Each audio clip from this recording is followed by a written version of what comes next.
ગઈકાલે એમણે આ બાબતે નિવેદન આપ્યું છે કે દૂધસાગર ડેરીની અંદર 21%થી પણ વધારે મતદારો પાટીદાર સમાજના હોય અને એમાં 2 ડિરેક્ટરનો સમાવેશ થયો છે. અને બીજી એક બાબત એમણે એ જાહેર કરી છે કે ભવિષ્યમાં સ્થાનિક સ્વરાજની ચૂંટણીની અંદર 10% ઈડબ્લ્યુએસ લાગુ નહીં પડે તો સમાજોને તકલીફ થશે. તો એ મુદ્દે મારું સ્પષ્ટ એ માનવું છે કે 10% ઈડબ્લ્યુએસ એટલા માટે લાગુ થવું જોઈએ કે ગુજરાતની અંદર 27% અનામત રિઝર્વેશન સાથે પહેલી વખત ચૂંટણીઓ સ્થાનિક સ્વરાજની થવાની છે.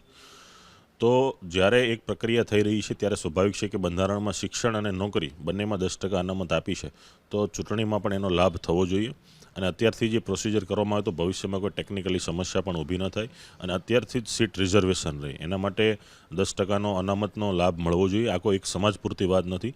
ઈડબ્લ્યુએસની અંદર 68થી પણ વધારે જ્ઞાતિઓનો સમૂહ જોડાયેલો છે. આખા સમૂહને લાભ મળશે. જે કોઈ પણ વંચિતો છે એમને લોકશાહીમાં પોતાની ભાગીદારી કરવાની તક મળશે. બિલકુલથી એટલે તમારું સમર્થન છે વરુણ પટેલને.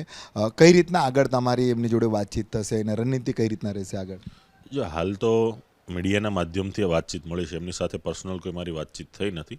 પણ જે પ્રકારે અમે પણ 10% ઈડબ્લ્યુએસની માંગ કરી છે, અમે પણ અહીંયા સભામાં અને દરેક લોકોને ત્યાં જઈએ છીએ, ત્યાં પણ વાત કરીએ છીએ.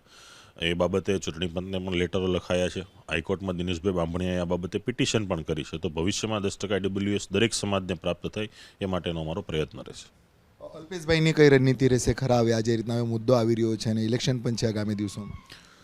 જોઈએ છીએ, હજી અત્યારે એસઆઈઆરની કામગીરી ચાલે છે. ચૂંટણી પંચ એમાં શું કરે છે, હાઈકોર્ટની અંદર પોતાનો શું એફિડેવિટ જમા કરાવે છે, ચૂંટણી પંચનો શું રૂખ છે અને એમાં શું દિશા નિર્દેશ પ્રાપ્ત થાય છે. ભવિષ્યમાં જે પ્રકારે જ્યાં પણ લડાઈ લડવાની થશે લડી અને સમાજને કંઈ પ્રાપ્ત થાય માટેના પ્રયાસ કરશું.